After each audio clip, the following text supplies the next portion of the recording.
नमस्कार बच्चों, स्वागत है आपका मेरे YouTube चैनल पे। आज हम मैथमेटिक्स सब्जेक्ट की वर्कशीट नंबर 20 डिस्कस करने वाले हैं, जो कि 19 अगस्त 2020 की है। ठीक है स्टूडेंट्स, तो यहाँ पर आपको अपना नाम लिखना है हमेशा की तरह, और यहाँ पर आपको क्लास टीचर का नाम लिखना है। क्लियर है स्टूडेंट्स? तो वीडियो को स्टार्ट करने से पहले सब्सक्राइब जरूर कर ले, और उसके साथ एक बेल आइकन होगा, उसको जरूर प्रेस कर ले, जिससे कि आपको टाइम टू टाइम नोटिफिकेशन जैसे ही मैं वीडियो बनाऊं और अपलोड करूं आपको मिलते रहे। ठीक है स्टूडेंट्स, तो आज हम मैथमेटिक्स सब्जेक्ट का जो टॉपिक है वो है लाइंस एंड एंगल्स। बहुत ही ज़्यादा इंटरेस्टिंग और बहुत ही ज़्यादा इम्पोर्टेंट कंसेप्ट है ये आज की वर्कशीट का, तो ध्यान से समझना इसको, और उसको हम ध्यान से बहुत क्लियर पॉइंट से हम क्लियर करेंगे। तो जैसे कि यहाँ पर आप देख पा रहे हो फिगर 1 राइट हैंड साइड में दी हुई है।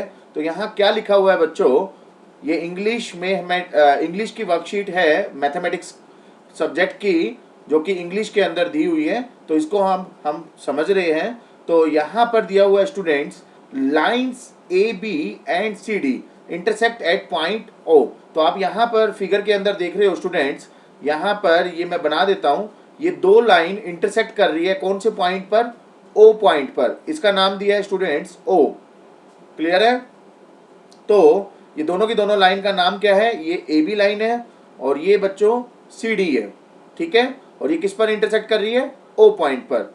Eight the point of intersection of two lines, दो लाइन को जो इंटरसेक्ट कर रही है इसको बोलेंगे हम point of intersection. Point of intersection क्या है students? O. Two pair of vertically opposite angle are form. तो ये जो दो पेयर हैं, ये दोनों के दोनों आपस में वर्टिकली अपोजिट एंगल बनाते हैं।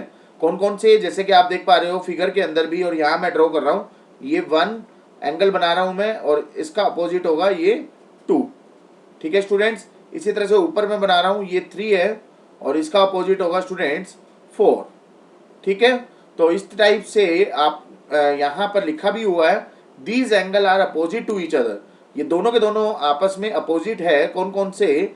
जैसे कि यहाँ दिया हुआ है एंगल 1 इक्वल टू एंगल 2, दोनों के दोनों अपोजिट है। 1 यहाँ पर है और 2 यहाँ पर है। ठीक है स्टूडेंट्स, और 3 अपोजिट है किसके? 4 के। 3 अपोजिट है 4 के। तो यहाँ पर ये कहा है कि अगर अपोजिट है ये इस तरह की सिचुएशन में, तो ये क्या होंगे आपस में? Equal to each other. तभी मैंने यहाँ पर लिखा 1 angle of 1 equal to angle of 2 and angle of 3 equal to angle of 4। तो ये प्रॉपर्टी होती है हमारी जब कभी भी इस टाइप से हो। यहाँ पर ध्यान रखना है, दो लाइन आपस में इंटरसेक्ट कर रही है। अब दूसरी फिगर आप देखिए, यहाँ पर क्या दिया हुआ है स्टूडेंट्स, फिगर 2 के अंदर आप देखिए, यहाँ पर लेफ्ट हैंड साइड में दी हुई है। तो लेफ्ट हैंड साइड में फिगर 2 के अंदर दो लाइन एम और एन दी हुई है, उसको कोई तीसरी लाइन इंटरसेक्ट कर रही है। ऊपर वाली सिचुएशन क्या थी? दो लाइन आपस में इंटरसेक्ट कर रही थी, मगर यहाँ पर क्या हो रहा है? फिगर 2 के अंदर एम एंड एन दो लाइन है, जो कि एम देख रहे हो आप और एन देख रहे हो। ये दोनों लाइन किसी तीसरी लाइन है कोई, जिसका नाम है एल, वो इंटरसेक्ट कर रही है, जो ये वाली लाइन है स्टूडेंट्स। ठीक है, तो ये लाइन जो है वो इंटरसेक्ट कर रही है ये दो लाइन को। तो ए लाइन इंटरसेक्ट टू और more line at different point is called traversal line. तो जो ये वाली लाइन है डियर स्टूडेंट्स, एल वाली लाइन, तो एल को हम क्या बोलेंगे? That is known as a traversal line. जो ये लाइन है, ये वाली जो इंटरसेक्ट कर रही है, ये लाइन होगी हमारी ट्रैवर्सल लाइन। ठीक है स्टूडेंट्स, तो यहां पर भी एंगल बनाएंगे। एंगल क्या है? ये वाला एंगल बन रहा है 1। यहां पर ये मैं ड्रॉ कर देता हूं, आपको ज्यादा क्लियर होगा। ये दो लाइन थी, इंटरसेक्ट कर रही थी ये एल। ठीक है, ये एल जो है वो इंटरसेक्ट कर रही थी ये वाली लाइन, इसको ट्रैवर्सल लाइन बोलते हैं। और इसके यहां पर एक एंगल बनेगा, ये एंगल है 1। ठीक है, तो इसके कॉरस्पॉन्डिंग यहाँ पर इसी तरह से यहाँ पर एक एंगल बन रहा है, ये एंगल है 2। यहाँ पर ये एंगल बन रहा है ये 3, और यहाँ पर ये एंगल बन रहा है ये 4। ठीक है, तो ये 4 एंगल बन रहे हैं। इसी तरह से यहाँ पर 5, 6, 7 एंड 8, तो ये एंगल बन रहे हैं। तो यहाँ पर आप देख रहे हो ये वाले जो अंदर वाले हैं, इसको इंटीरियर एंगल बोलेंगे। 3, 4, 5, 6, तो एंगल 3, 4, 5, 6 ये चारों के चारों क्या होंगे स्टूडेंट्स? Interior angle. इंटीरियर मतलब अंदर वाले एंगल, और बाहर वाले एंगल आप देख रहे हो 7 है, 8 है, 2 है और 1 है। तो ये सारे के सारे क्या हो जाएंगे स्टूडेंट्स? जिनको हम बोलेंगे एक्सटीरियर एंगल। तो इस टाइप से हम नेमिंग करेंगे और इसको समझेंगे कि इंटीरियर एंगल कौन से होते हैं और एक्सटीरियर एंगल क्या होते हैं। ठीक है स्टूडेंट्स, अब देखते हैं ऊपर वाली सिचुएशन और नीचे वाले में। फिगर 2 और फिगर 3 में क्या डिफरेंस है स्टूडेंट्स? ये ध्यान रखना, यहाँ पर एम और एन दो ही लाइन थी, एल भी एक लाइन थी जो इंटरसेक्ट कर रही थी, मगर यहाँ पर एम और एन दोनों के दोनों पैरेलल है। पैरेलल का मतलब सेम है, ठीक है, दोनों के दोनों पैरेलल है, मतलब सेम लाइन है, उस पे इंटरसेक्ट जो कर रही है वो कौन सी लाइन है? एल। ठीक है स्टूडेंट्स, तो यहाँ पर एक कंसेप्ट आता है कोरस्पॉन्डिंग एंगल्स। कोरस्पॉन्डिंग एंगल्स कौन से होते हैं स्टूडेंट्स? जहां पर दो लाइन इंटरसेक्ट करती है बाय ए ट्रावर्जल लाइन, दो लाइन को एक ट्रावर्जल लाइन इंटरसेक्ट कर रही है, and angle in matching corner are called corresponding angles. जो मैचिंग कॉर्नर्स होते हैं वो आपस में इक्वल होते हैं in case of parallel line, और उन एंगल को बोला जाता है स्टूडेंट्स कोरस्पॉन्डिंग एंगल्स। जैसे कि आप देख पा रहे हो, यहाँ पर मैं ड्रॉ कर रहा हूँ, यहाँ पर दो लाइन है, दोनों लाइन आपस में पैरेलल है। इन दोनों का नाम क्या है? एक पहले का नाम है एम और दूसरे का नाम है एन। तो यहाँ पर एक लाइन है एल नाम की। तो यहाँ पर स्टूडेंट्स ये कहना चाह रहा है कि कोरस्पॉन्डिंग एंगल कौन से होंगे? जैसे कि ये 1 है, यहाँ पर 1 के कोरस्पॉन्डिंग इसका कोरस्पॉन्डिंग कौन सा एंगल होगा? जो ये इसके कोरस्पॉन्डिंग जो मैच करेगा वो मैच करेगा ये वाला। तो 1 किसके इक्वल हो जाएगा स्टूडेंट्स? दोनों आपस में कोरस्पॉन्डिंग एंगल है। कोरस्पॉन्डिंग एंगल है लेफ्ट हैंड साइड में 1 जो है 5 के साथ मैच कर रहा है, इसके नीचे जो है वो 4 दिया हुआ है, ठीक है, तो 4 किसके साथ मैच करेगा? 8 के साथ। इस तरह से आप लिख सकते हो, यहाँ पर 4 8 के साथ मैच करेगा, तो यहाँ इक्वल आ जाएगा 8। ठीक है स्टूडेंट्स, इसी तरह से ऊपर वाला जो ये है, ये 2 है, 2 किसके साथ मैच करेगा? यहाँ पर 6 के साथ, तो 2 आ जाएगा आपका 6 के इक्वल आ गया। और ये कोरस्पॉन्डिंग एंगल होते हैं। कोरस्पॉन्डिंग एंगल का मतलब है जो मैचिंग करता है एंगल्स, ठीक है, तो उसको बोलते हैं हम कोरस्पॉन्डिंग एंगल, और ये आपस में इक्वल होते हैं। ठीक है स्टूडेंट्स, तो यहाँ पर जो लिखा हुआ था वो है 3 और यहाँ आ जाएगा 7, तो 3 के कोरस्पॉन्डिंग क्या आ जाएगा डियर स्टूडेंट्स? 7। ठीक है जी, तो कोरस्पॉन्डिंग एंगल हमें समझ में आ गया है। अब उसके बाद हम डिस्कस करते हैं यहाँ पर अल्टरनेट एंगल। अल्टरनेट एंगल और कोरस्पॉन्डिंग एंगल में बहुत छोटा सा डिफरेंस है, वो मैं आपको क्लियर कर देता हूं। अल्टरनेट एंगल कहां पर निकलेंगे? या तो वो इंटरनल एंगल में निकलेंगे या वो एक्सटर्नल एंगल में निकलेंगे। देखिए आप समझिए पॉइंट को, यहां पर 1 एक्सटीरियर था और 5 जो है वो इंटीरियर था, तो 1 के कोरस्पॉन्डिंग जो मैच कर रहा था वो 5 मैच कर रहा था। समझ में आ रहा है? तो ये कोरस्पॉन्डिंग था, 1 के कोरस्पॉन्डिंग हमने लिखा था 5। तो यहाँ पर इंटीरियर और एक्सटीरियर का कंसेप्ट नहीं था, मगर अल्टरनेट में अगर अल्टरनेट एंगल किसी का भी एंगल निकल रहा है तो वो इंटरनल का अगर आप निकाल रहे हो तो इंटरनल ही अल्टरनेट होगा, और एक्सटर्नल का निकाल रहे हो तो एक्सटर्नल ही अल्टरनेट होगा। समझ में आ रहा है? तो जैसे कि यहाँ पर बच्चों मैं ये समझाना चाह रहा हूँ, ये दो लाइन है एम और एन, इन दोनों लाइन के अंदर ये इंटरसेक्ट कर रही है, इसको बोलेंगे हम, क्या बोलेंगे इसको? ट्रावर्जल line.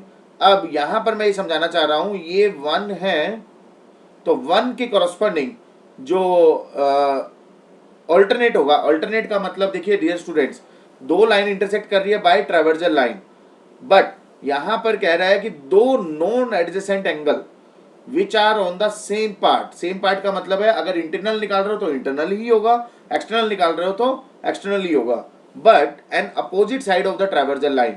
Opposite side of the traversal line, 1 का अपोजिट साइड क्या होगा डियर स्टूडेंट्स? 7 होगा। समझ में आ रहा है? तो 1 का एक्सटर्नल अल्टरनेट एंगल क्या हुआ? 7। इसी तरह से यहाँ पर 2 है, तो 2 का एक्सटर्नल अल्टरनेट एंगल क्या होगा? 8 होगा। समझ में आ रहा है? तो 2 का एक्सटर्नल क्या आ गया डियर स्टूडेंट्स? 8। इसी तरह से यहाँ पर 4 है, 4 का इंटीरियर, देखिए ध्यान रखिए 4 जो है वो इंटीरियर है, तो इंटीरियर का अल्टरनेट एंगल इंटीरियर ही होगा, वो क्या होगा? Opposite side. अपोजिट 4 का अपोजिट साइड क्या है? 6। तो यहाँ पर देखिए दिख भी रहा आपको 6, यहाँ पर 3 है, तो 3 का अपोजिट साइड, इंटीरियर है 3b, तो 3 का इंटीरियर अपोजिट साइड क्या होगा डियर स्टूडेंट्स 5, तो यहाँ पर आ जाएगा 5। क्लियर है? तो इस तरह से हमने समझा कि अल्टरनेट इंटीरियर एंगल क्या होता है और अल्टरनेट एक्सटीरियर एंगल क्या होता है। ठीक है स्टूडेंट्स, तो इस टाइप से हमने सारी डेफिनेशंस और सब कुछ क्लियर कर लिया है। अब थोड़ा सा प्रैक्टिस कर लेते हैं क्वेश्चंस की। तो 2 क्वेश्चन हमारे दिए हुए बड़े इंटरेस्टिंग क्वेश्चंस है, ये दोनों के दोनों ऊपर वाले जो कंसेप्ट है उसी के ऊपर अप्लाई हो रहा है, जो पैरेलल लाइन के ऊपर हमारा अप्लाई हो रहा है। तो वो कैसे हम फाइंड आउट करेंगे, तो मैं आपको एक एक करके 1 बाय 1 समझा रहा हूं। यहाँ पर देखिए, यहाँ पर ये 2 लाइन दी हुई है ए और बी। ठीक है, ए बी एक लाइन है और सी डी दूसरी लाइन है। ये मैं फिगर नंबर 4 ड्रॉ कर रहा हूँ। ठीक है स्टूडेंट्स, तो यहाँ पर देखिए एक ट्रैवर्जल लाइन है जिसमें दिया हुआ है ये 50 डिग्री है। ठीक है, यहाँ पर दिया हुआ है एक्स, यहाँ पर दिया हुआ है स्टूडेंट्स वाई, और यहाँ पर दिया हुआ है 130। ठीक है, तो अब समझिए बात को, यहाँ पर ये जो 50 दिया हुआ है यहाँ पर, ठीक है जी, तो यहाँ पर मैं ये समझाना चाह रहा हूँ कि यहाँ पर पूछा हुआ है क्वेश्चन में find the value of x and y, x and y की वैल्यू निकालनी है। अब देखिए यहाँ पर एक्स जो है कॉरस्पॉन्डिंग एंगल है, ऊपर देखिए ऊपर वाले कंसेप्ट में मैंने अभी आपको बताया था कॉरस्पॉन्डिंग एंगल कौन से होते हैं स्टूडेंट्स, कॉरस्पॉन्डिंग एंगल होते हैं 1 का 5, 1 के कॉरस्पॉन्डिंग 5, मतलब बाहर वाला अंदर वाले के इक्वल है, ये कॉरस्पॉन्डिंग है। 4 8 के इक्वल है 2, 6 के इक्वल है 3, 7 के इक्वल है। इसी तरह से आप कह सकते हो कि ये भी कंसेप्ट कॉरस्पॉन्डिंग के ऊपर है। एक्स किसके इक्वल होगा डियर 130 के, तो एक्स की वैल्यू आ गई यहाँ पर due to corresponding angle of this line. ठीक है, तो कॉरस्पॉन्डिंग एंगल की हेल्प से हमें पता चल गया एक्स की वैल्यू कितनी आएगी 130। अब देखिए एक्स की वैल्यू 130 आ चुकी है, तो यहाँ पर 130 रख देंगे हम। एक्स की वैल्यू 130 आने के बाद अब ऑल्टरनेट का कंसेप्ट आता है, ऑल्टरनेट इंटीरियर एंगल, क्योंकि एक्स जो है वो इंटीरियर एंगल है। इंटीरियर एंगल में अगर आप देखो तो इंटीरियर एंगल क्या होता था, ऑल्टरनेट इंटीरियर एंगल वो अपोजिट होगा। अपोजिट कौन सा है, एक्स का अपोजिट इंटीरियर एंगल क्या है वाई है, तो वो आपस में इक्वल होते हैं। तो x की वैल्यू 130 है तो y की वैल्यू भी कितनी आ जाएगी डियर 130। हमें निकालना क्या था x और y की वैल्यू। फिगर 4 के अंदर हमें पता चल चुका है, आंसर आ चुका है हमारा, क्या x की वैल्यू भी 130 है और y की वैल्यू भी 130 है। ठीक है, ये किसके कॉरस्पॉन्डिंग आया, कॉरस्पॉन्डिंग एंगल के कॉरस्पॉन्डिंग, और ये किसके कॉरस्पॉन्डिंग आया, अल्टरनेट इंटीरियर एंगल के कॉरस्पॉन्डिंग। ठीक है स्टूडेंट्स, तो ये आपको यहाँ पर लिखना है आंसर के अंदर। इसी तरह से दूसरा क्वेश्चन दिया हुआ है फिगर 5, ए बी जो है वो पैरेलल है सी डी के। अब समझिए बात को, यहाँ पर ए बी जो है वो पैरेलल है सी डी के। ठीक है जी, ए बी पैरेलल बना दिया हमने सी डी के, बिल्कुल बना दिया।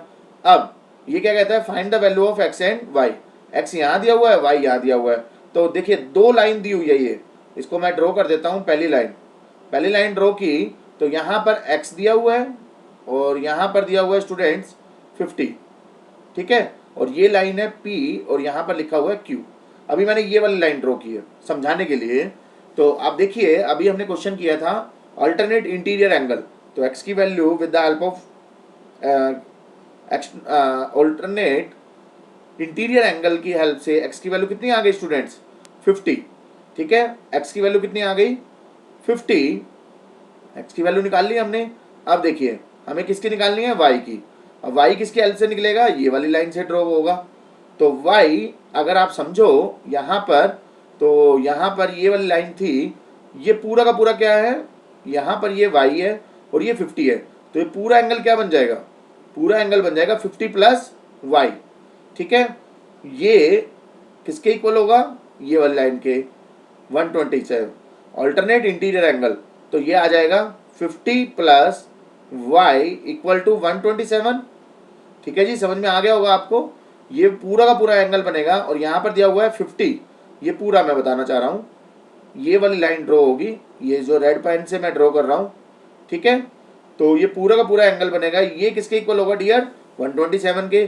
तो ये पूरा का पूरा एंगल क्या बनेगा, ये 50 था ये y था, तो 50 प्लस y किसके इक्वल हो गया 127 के इक्वल हो गया।